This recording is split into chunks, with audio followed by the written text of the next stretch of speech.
Hi, my name is Simran Kamboj, and I'm the president and CTO of Windfall Geotek. Joining me is Nathan Tribble, who is a member of our board, also VP Exploration and Gatling Exploration. And Windfall is a market leader in machine learning and AI, using machine learning and AI in early exploration. We use all of the data that we can that a geo would use, but we can cut through a lot more to be able to show anomalies in mineralization. And we've been around for 15 years and have proven ourselves and have proof in the pudding. Simran, thank you very much for the introduction. Nathan, nice to have you on the call as well. And really nice to meet Windfall Geotek. I'm looking forward to learning more about your company in the next half an hour. Nice to be here as well, Merlin. Yes, nice to meet you. So AI, 15 years ago, did the internet exist 15 years ago? I mean, I'm not sure even computers were around. I mean, what were you doing? Kind of working on an abacus back then? Exactly. It feels like we were in the Stone Ages 15 years ago now, right? And I think that's the brilliance of our company, at least. It's been grounded in a lot of research and development that has come with proof and taken a long time to get here. And it's unfortunate, but in the mining industry, that's what it takes. In another industry where I've used AI in the past, imagine it's photos or chat or whatever, you'll get feedback on whether you're saying the right thing or not, if the AI is doing the right thing. And in mining, you have to wait the whole cycle. You have to be able to provide a target. The company has to be able to do exploration and go through all the stages to be able to get to an operating mine. And we're lucky enough for one of the first AI companies to have an operating mine based on our work. And I think that's part of what makes us good. We feel like we have the substance and the technology. We have the experience. We've proven ourselves. And for us, now the next step is to make sure we become another part of the tool that every geologist uses in their early exploration program. You touched on so many interesting things there. One is the length of time that it takes to get a mineral project up and running and off the ground. And it's great that one of the projects you've worked on is now an operating mine. So in a sense, that proof of concept has gone all the way through to a developed operation, which is great.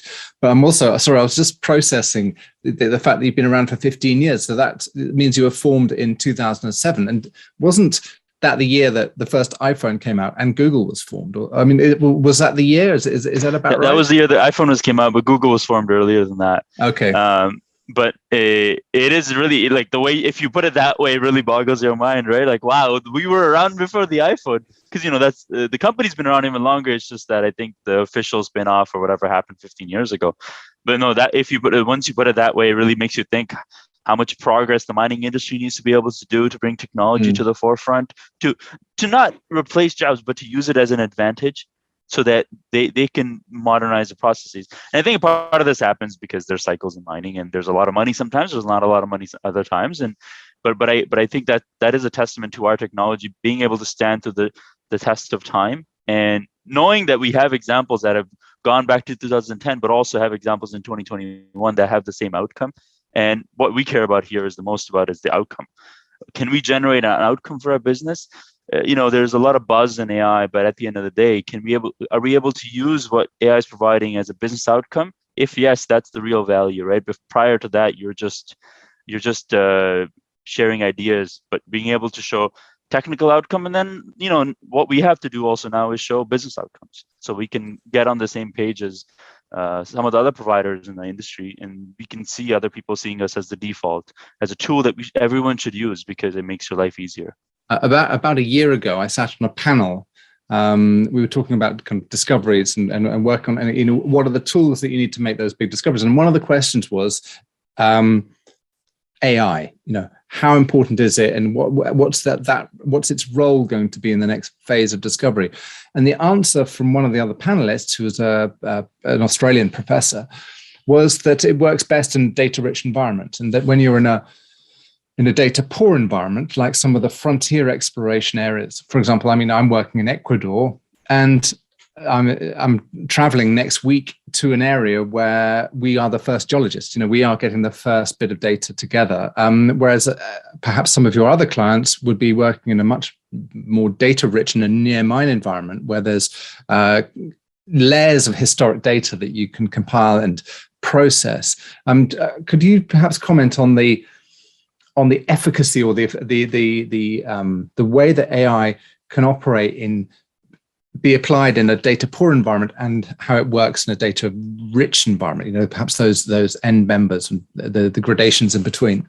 Yeah, Merlin, your intel is definitely right. The data, our technology and most AI technology will be good in highly data-rich environments. I mean, and that is definitely a dependency for AI. However, that's just stage one, right? The first problem you want to solve is the most obvious one with a lot of data, so we can get to the next one, which is, hey, what happens when we don't have a lot of data? And of course, we don't have today a product to announce that can do that, but we understand that's the limitation. However, even if you just look at near mine operations and brownfield operations, and amount of data that's available, it's fascinating to us how many companies can take advantage of a technology like AI. Because let's be honest, even if you do an exploration in a greenfield area, most of the time, a mine is found next to a mine. A mine is found in a brownfield area, right?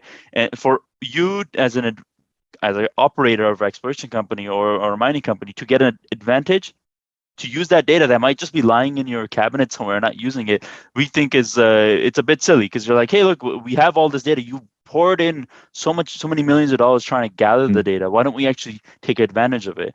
And the second thing is, that's definitely a limitation. It's a guardrail we provide to all of our clients before they come to us is, hey, give us your data, let's review it. If you can't do it, we're not going to say, hi, we can do it and not leave you disappointed, because one of the stories we've heard talking to some of the larger players is that they've been burnt by AI. And part of that is nuisance, like how early the market was and the hype was relative to the outcomes that they could deliver.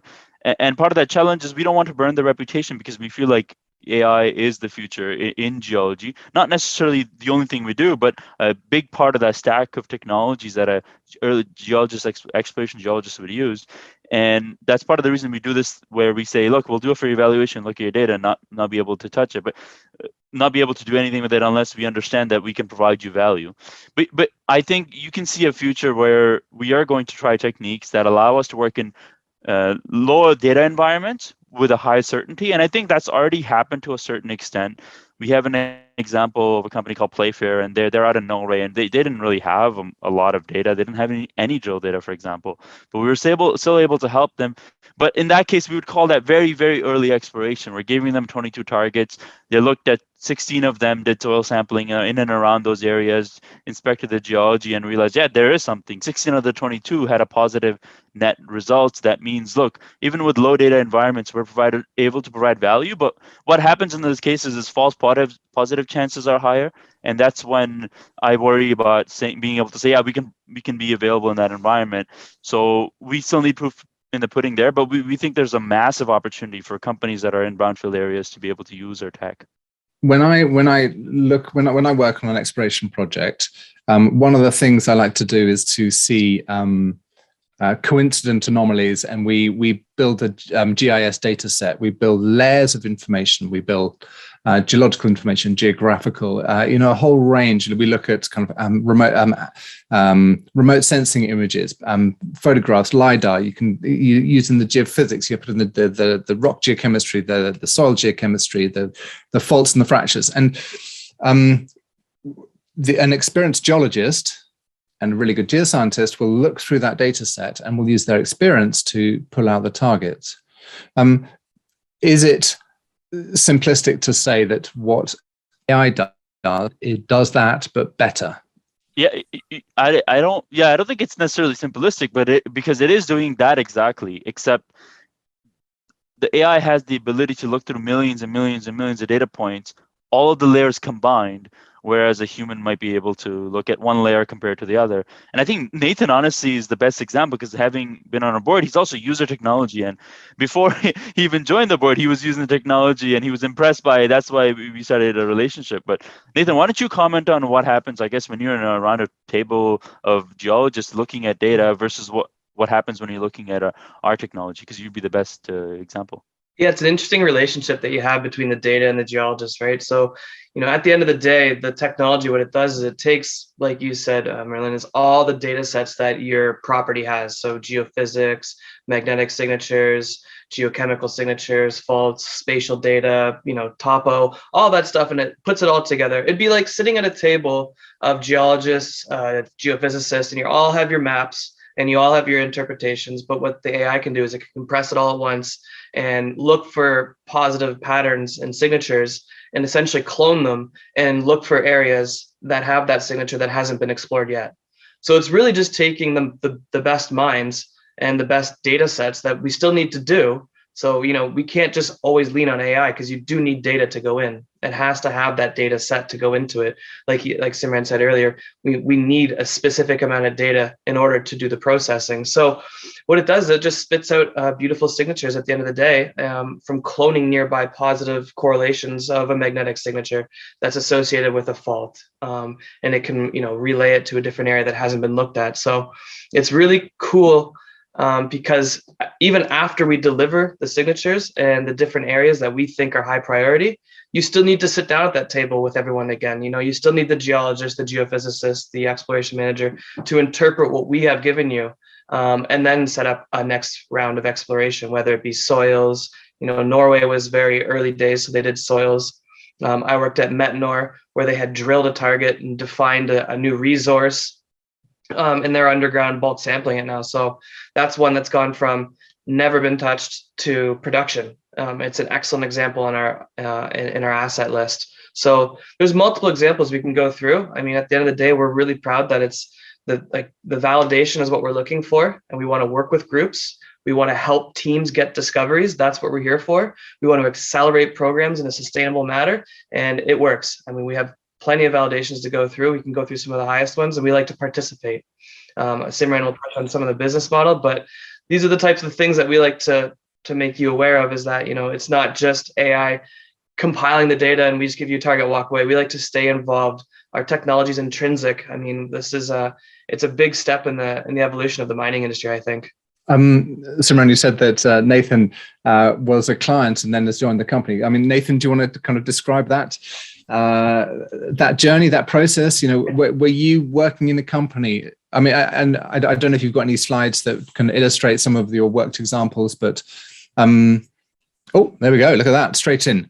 Yeah, I just thought, use the picture as a segue to explain what the output our clients get, but also listen to the story, because it's funny. A couple of days ago only is when Nathan was telling us all the story. Even though we knew tidbits of it, he completed the whole story. So I think it'd be good for the audience to hear. But before I do that, why don't I just quickly explain what an output looks like, and then Nathan can explain in this particular case, because he was involved in this project before he was involved with Windfall, and I think that was the light for him to say, oh my God, there's something here. So what you're seeing on your screen is an output of what we provide our clients once we have received the input data, right? Anything where you see a red or a pink is a higher similarity target, versus where you see green is lower similarity, but we still think there's a chance of mineralization there. And in this case, this is a project that we did in 2010 in the Metnor Bachelor Lake mine area. And I'll let Nathan take the story over from here, because I think it's interesting. Nathan, why don't you tell the story and also explain the output here for the audience? Sure, thanks.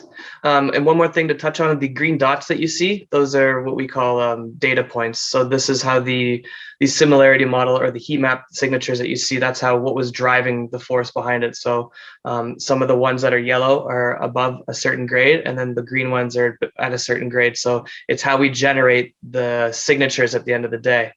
So the story goes, this work was done in 2010, so 12 years ago.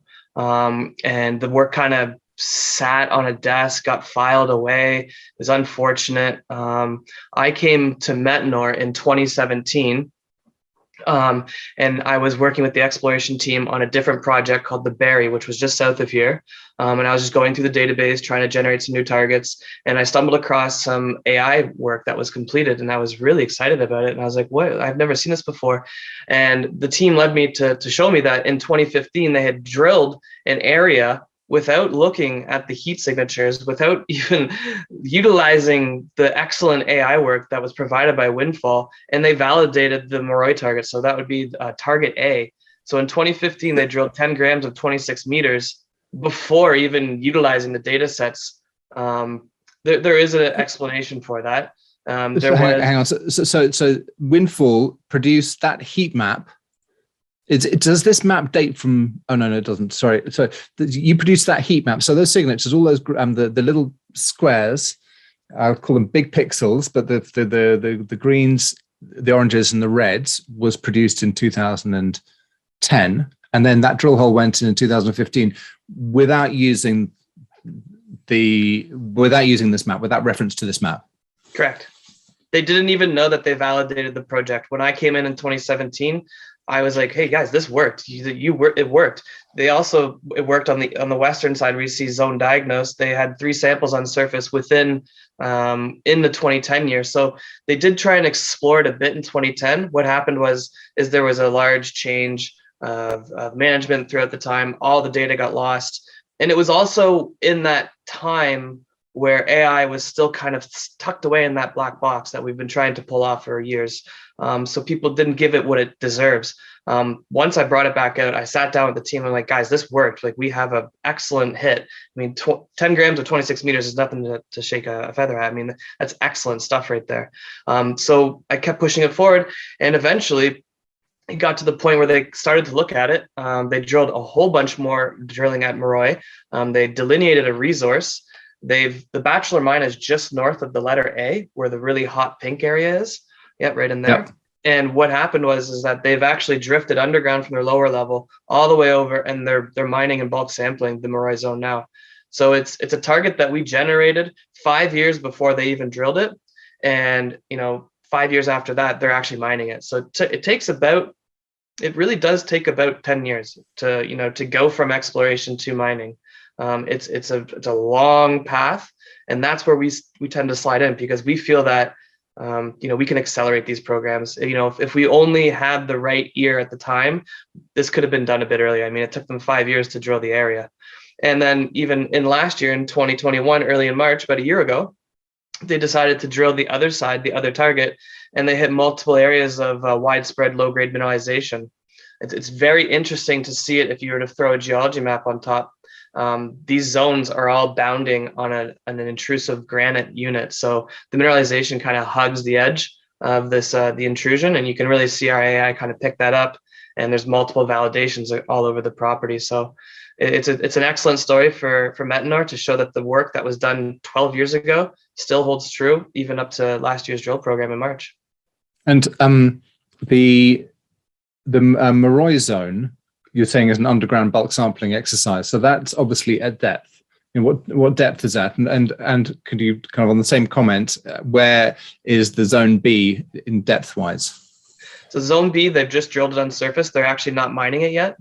That they're doing surface exploration there. Zone A, which is the Marroy zone, they've only drilled the top portion of it down to a certain level. And then the thought process, I believe, was that they were going to drift over and use the underground infrastructure for drilling from underground. It's a little bit more inexpensive at the end of the day. So they have delineated the resource, and they started to come back up on it. So the Bachelor sits like this, and the Marroy sits like this. They kind of meet at the bottom down here is the thought process. And so they've drifted over, and they're starting a bulk sampling area in the Marroy to see what the grade holds up when they send it to the mill. And Nathan, this was a tailings facility before, right? Zone A, so basically? That was kind of why they never really went back and drilled the area, was because you can kind of see it just to the right of the letter A. That's the tails from the mill. So it was an area where it was probably condemned, maybe a little bit more easterly in the actual intrusion, but they never followed it up on the edge proximal to it, which is where all the mineralization occurs, which is where our target is. So it's just funny to go back where it's from now and see the process that took them to get to the Marroy zone when they could have probably had it 5 years earlier. Thanks, Simran. Probably could you drop there? Thank you, Nathan. Either of you really. The anomalies that are created when you review a geophysical anomaly or a geophysical survey, you can cut the data. You can kind of do a projection down to certain depths. Is that a similar feature or function that you can use on this AI kind of heat map that you do? Can you kind of do searches at different depths, or is it always just kind of a projection onto surface? We can project to depth, and it's all based on what the survey can do. So the majority of the time we can go down to about, Simran, correct me if I'm wrong, 200 meters below surface. And it all just depends on the survey itself. we can only go as far as the data lets us. So, we. But if you've got deep drill holes providing you data from depth, you get. Are your targets generated in 3 dimensions? Is what I'm asking. Yeah. So, Merlin, our targets are currently generated in 2 dimensions, not because of our limitation in technology, but primarily because of the limitation on data available at depth below 200 meters. The geoscience kind of has a limitation, right? If you're doing a mag survey, unless you're doing a mag survey once you're underground, then you have further 200 meters. So it's really like the AI, and I like to say this all to other geologists as well. Look, we're doing this. We're having the same input that you do in your process, and the limitations that you have are the same limitations the AI would have, which is whatever the data is and is going to rule what the outcome is. And that's data garbage in, garbage out is very important for us. So a lot of cases, we're very careful about what data we input to prevent any kind of odd anomaly to happen because the data was incorrect. But really, like Nathan said, 200 meters of the mag is kind of our limitation. But if you have a mag that penetrates deeper, we're able to look at the relationship of the drill data along with the mag, and that's kind of what makes the difference. But if the mag only goes 200 meters,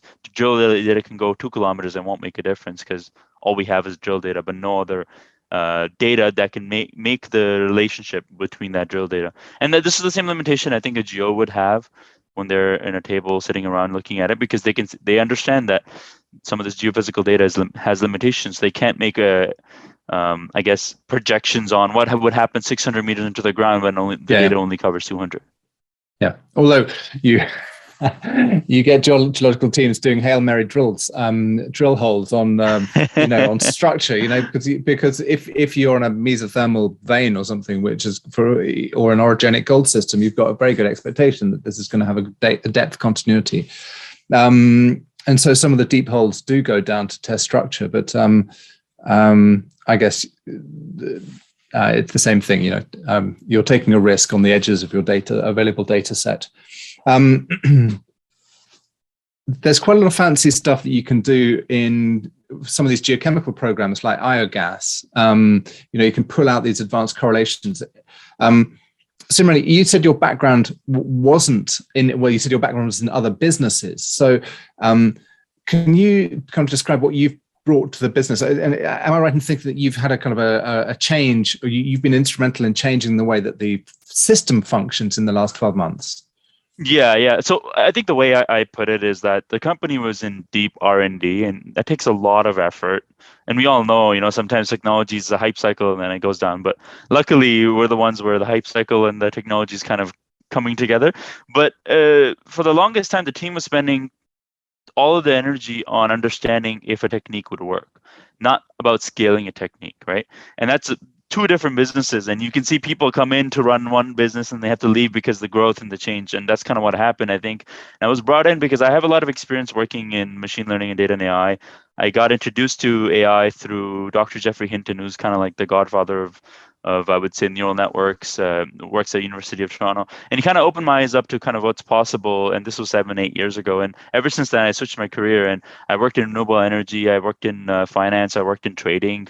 Live trading within sub 30 second, sub minute, making decisions and building AI technology to do that. And you can see that the challenge there would be very different than the challenge here because we have the time. But what it did allow me to do is get all the experience and know what doesn't work, what works, how you scale it, and how can you do it the quickest. And it's funny because we tell our investors, look, it took us like a year to read the technology. Like, okay, cool, so what? Well, the reality is, in a real world, when you don't come from that example, you have to fail 5-6 times. It would take you 3 years. And I think what we've been able to do is cut the time down on processing from like anywhere from 12 to 16 weeks to in and around two weeks, or even under, depending on the data set and the scenario and how well the data is packaged from our clients. And I think the advantage that it gives us from a business perspective is capacity, right? If last year, someone came to us and say, look, we want to do 5 projects, we'd be like, sorry, we can only do 4 in the whole year for you. But now it's like, you want to do 5? Okay, cool. We can do 40 if you wanted us to.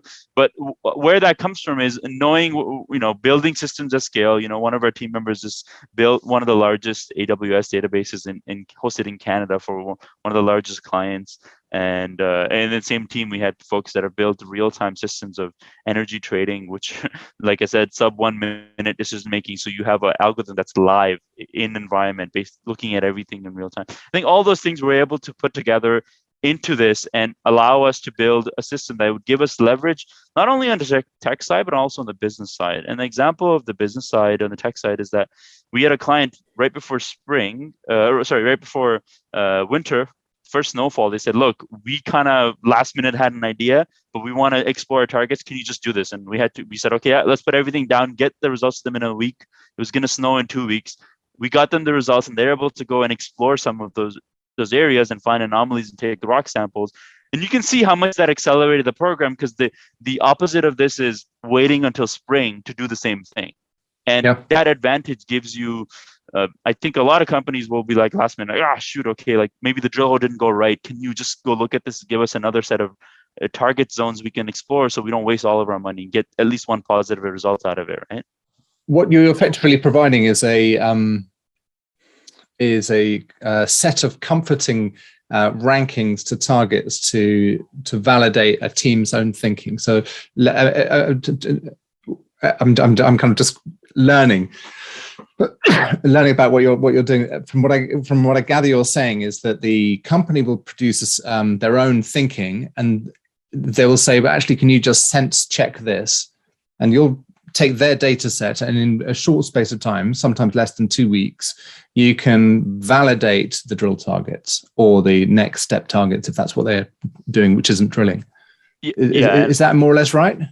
Yeah, and I think it depends. Like there's different use cases. That's one good use case we have tons of examples for.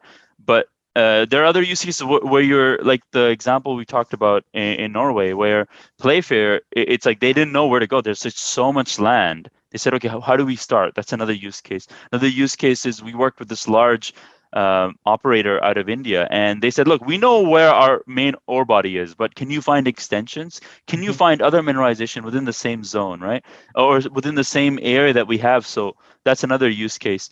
And the one that you're talking about is, Nathan, maybe we can jump into it, is the Canada Nickel example is kind of that, where the team had a model that they felt like was good, but they said, okay, let's get an unbiased view, because unlike other geologists, where someone will have a bias on a certain type of mineralization, our technology doesn't have a bias in it of a certain type of mineralization. It looks at the raw data only and then uses the raw data to make an interpretation. And in some ways, the geologists look at that as an unbiased view at the data, right? And maybe I could show this, and Nathan, you can walk the Merlin, if that's okay with you. Yeah, please. It also takes the personalities out of it, because it makes it very neutral, doesn't it? Yeah, we feel like that's another use case we play into, right? And one is the early exploration, one is extensions, one is, hey, why don't we just have an unbiased view, unbiased look at the data without some geologist experience who's made 3 discoveries in a certain type of mineralization. Yeah, Nathan. Merlin, as you know, you get 3 geologists on an outcrop, you get 6 interpretations. So yeah. Yeah, so this is just a really good example of exactly what Simran was just talking about. So what you can see is this is Canada Nickel's project. This is back when they were doing, you can see the 2 land packages first to back up in the black outline.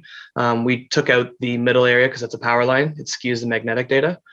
Yep. So you can see the little gray dots all over the screen. Those are existing data points that we used, and some of them are some are drill holes, some are not. They came to us and asked us to look at some of the work and really help validate their current thesis, as well as, are we missing something? Is there something else out there? So maybe we could move to the next slide, and we could.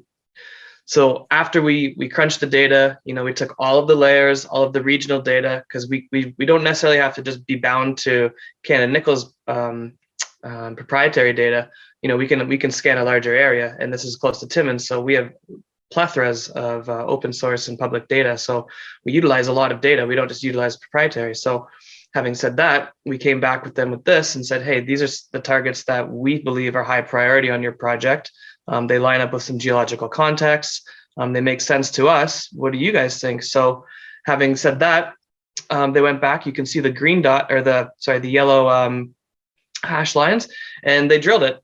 And after they drilled the really high, large target, they found probably one of Canada's best nickel, like high tonnage, low grade nickel deposits. It's an unbelievable project to be part of.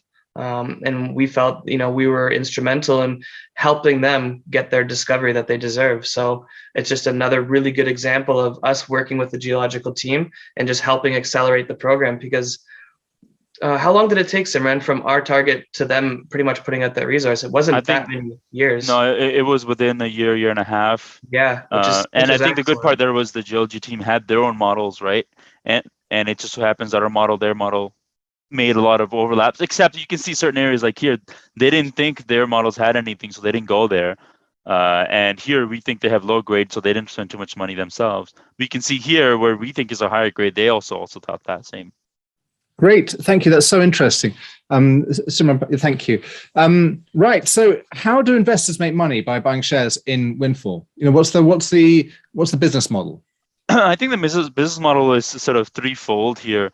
The number one part of the business model is for us to generate value in the immediate for our customers, which will just give us cash. And it's always nice to have cash so you can try to get to break even as soon as possible. But the real value is we're trying to build an asset portfolio, right? And that asset portfolio includes royalties, that includes actually having stakes in properties, right? Or optioning off your properties that you may have found using public data to a client who's interested in doing exploration in an area that's highly probable, so they want to increase their chances. And I think what happens in those scenarios, we get take equity and we also take royalty if possible. And the equity component we try to do in all of our deals anyway, because what we like to have skin in the game is what I call it. I want to have skin in the game. I want the client to know, look, we'll take a little bit of cash up front, but until you hit something successful, we won't take the rest of the money, because we're happy to put our money where our mouth is, right? To say, look, we only take it when you're successful, because when you're successful, you won't mind paying us a little bit extra anyway. And I think what that allows us to encompasses that, and I've talked to some shareholders that have expressed that to myself, is like, look, I'm not going to be able to research every single junior mining company in the world, and how many bets can I really make? My goal, the way I look at your stock is, you're making a bet that I can probably close my investment account and look back at it in 5 years. Because if you pick the right companies, if you pick 10 of them and you work with them and you increase the chances of success, then they're likely to go up. And for me, that's better than me trying to pick 10 companies, because how much more equity can I hold in those companies, and how do I know which one's which? And sometimes I just don't know enough, right? And they kind of see us as this long-term hold on the metals and junior mining market. And I think that's a fair sort of assessment, because we have the asset portfolio that we hope will pay out in the midterm and the long term. And we're hoping that this year, especially, that we're able to generate enough cash that we can stay cash flow neutral and not have to worry about sort of burning too much money. And that's really the goal. And I think investors see it that way as well. We're a long-term asset play. It's a get rich slow scheme. What's your burn rate? Yeah, the burn is about 1.5 to 1.6 million a year. Canadian, yes. And last year was a bit of an odd year, because I had to come in, build a team. The spend was a little bit higher because you're making some investments that you may have not made up to that point, because we're getting ready for scale instead of getting ready for R&D.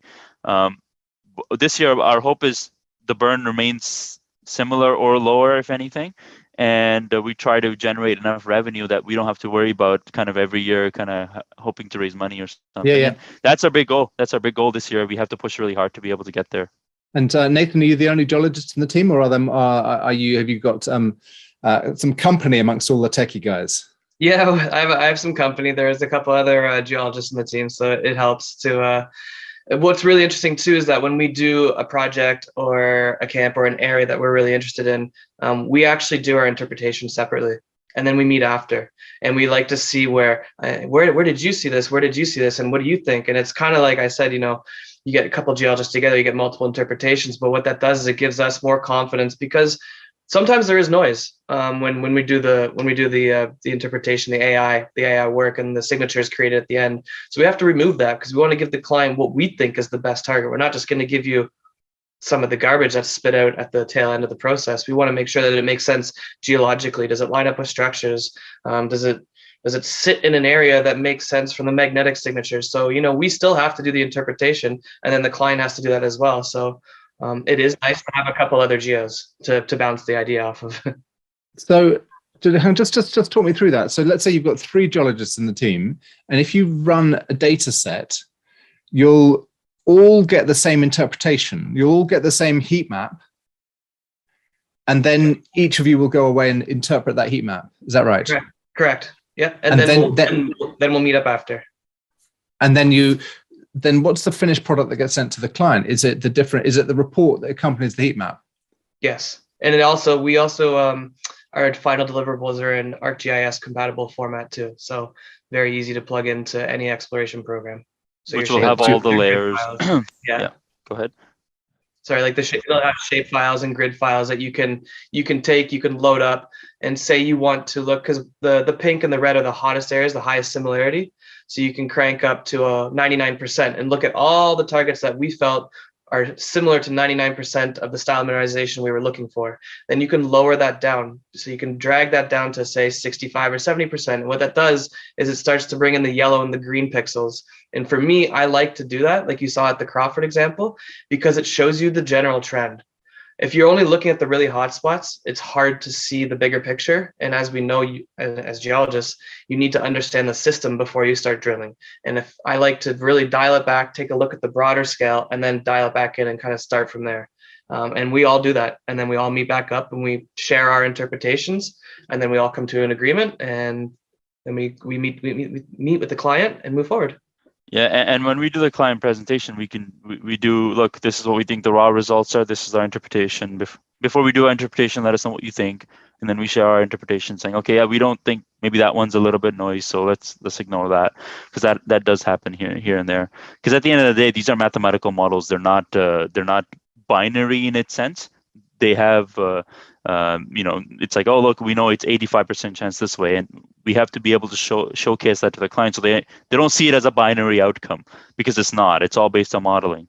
And what's also really fun too is that we don't want to see their targets first.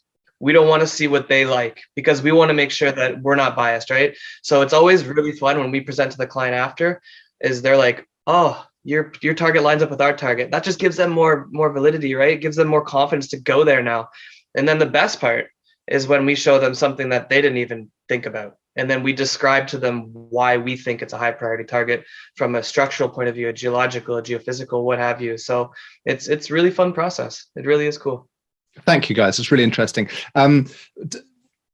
In this year, in 2022, how much are you going to be spending on your own kind of target generation, putting your own portfolio together, and how much is it going to be on client work? I'd like to have like a good 50-50 split in an ideal world, but who wouldn't, right? But the earlier in the year we had actually more client work than we did internal, because we got a lot of clients that wanted to get an outcome before they got into the season in spring, and they wanted some time to review that outcome. So we had to kind of process that up front. But then we also still do our own projects. So I would say the aim is 50-50, because we feel like we can generate enough cash if we do enough for the clients and enough for the internal work. And the one thing about internal work is that sometimes the fruits are really good in the labor. Sometimes it's bad. And what I mean by that is you can do an area and we do large mining camps, and we can have some good targets. And unfortunately, everything is taken and you can't do anything.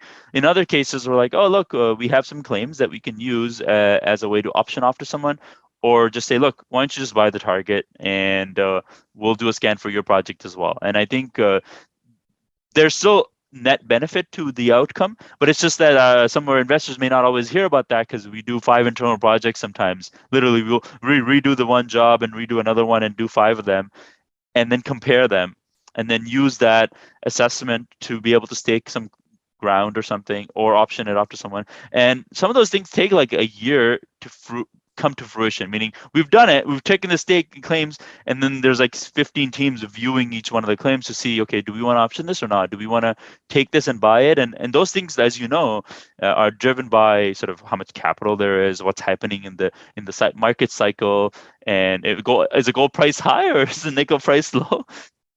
So you know what I mean, and that process can take a while. But to simply, our aim is 50-50. We sometimes do more internal because we have more control over the data. We have it we don't have to do the formalities with our clients to be able to present. So, but at the end of the day, the fruition to that labor is not always seen, because our investors like, hey, okay, where's the press release? But we can't do a press release unless we feel comfortable and confident in who's taking our claims, what they're doing with it. Another interesting point to add to that before we move on is that we're getting return clients now. So people are happy with our work. They're seeing what we're doing. They love what we're doing, and they want to do it again for their next project. They want to make us their AI, go-to company. And that's what we want the entire industry to do at some point in time here is, Windfall is the guy to go to. And, is the company that can do this for us. So having that gives us more confidence and more validity at the end of the day too. So it's pretty exciting. And the repeat customers is interesting, right? Because I come from the world of just software, where you'll do something and within a month you'll know if it's successful. So you get a repeat client, or maybe 6 months at most. But it's interesting. In our case, it's like repeat clients are like, oh, hey, I got a call like 2 months ago. It's like, hey, we worked with you about 9 years ago. We want to do it again now because we're on the next project. And it's really silly. And Merlin, you understand that, right? Like, you're not going to move off a project for years and years until you get to that stage of, okay, we found something, or we know we didn't find anything, and then move on, right? And repeat clients is like, you can only get repeat clients in this business if you've existed for more than 10, 15 years. Otherwise, you don't even have a chance. Yeah, great. Guys, well, thank you so much. It's been really fascinating. And I wish you all the best of good luck for 2022. Thanks for having us, Merlin. Yeah, thanks a lot. Appreciate it.